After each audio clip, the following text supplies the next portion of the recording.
అందరికీ నమస్కారం అండి. తెన్నేటి లక్ష్మీస్ కిచెన్‌కి స్వాగతం. నేను పాతకాలపు వంటకాలను చాలా ఈజీగా కొలతలతో సహా చేసి చూపిస్తున్నాను.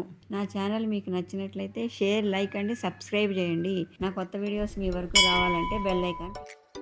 అందరికీ నమస్కారం అండి. ఈరోజు నేను చేయబోయే వంటకం పేరు పాటువాడి. చిన్నతనంలో మా అమ్మగారు ఈ పాటువాడి ఎలా చేయాలో నేర్పించారు. దీంట్లో వేయవలసిన వస్తువులన్నీ పక్కన స్క్రీన్పై కనబడుతున్నాయి. మనం తీసుకున్న శనగపప్పుని 2 గంటల సేపు నానబెట్టాలి.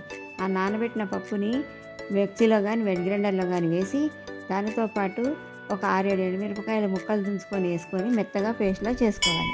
ఉప్పు కూడా వేయాలి దాంట్లోనే. ముందుగా ఒక మందపాటి కళాయి తీసుకొని దాంట్లో 5 నుంచి 6 టేబుల్ స్పూన్లు ఆయిల్ వేయాలి.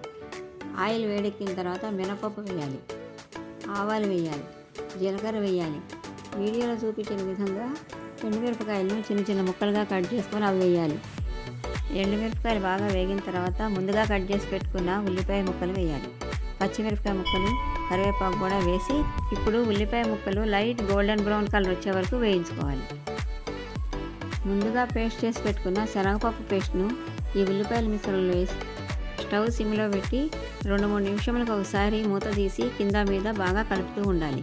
ఇట్లా ఒక 15 నిమిషాల పాటు కలుపుతూ ఉంటే వీడియోలో చూపించిన విధంగా ఈ పేస్ట్ మొత్తం పొడిపొడిలాడుతూ తయారవుతుంది. వీడియోలో చూపించిన విధంగా పాటువాడి రెడీ అయిపోయింది.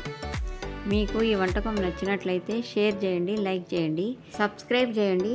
ఏమైనా డౌట్స్ ఉంటే కామెంట్స్ పెట్టండి, నేను రిప్లై ఇస్తాను. సబ్స్క్రైబ్ చేయడం మర్చిపోకండి. Thank you.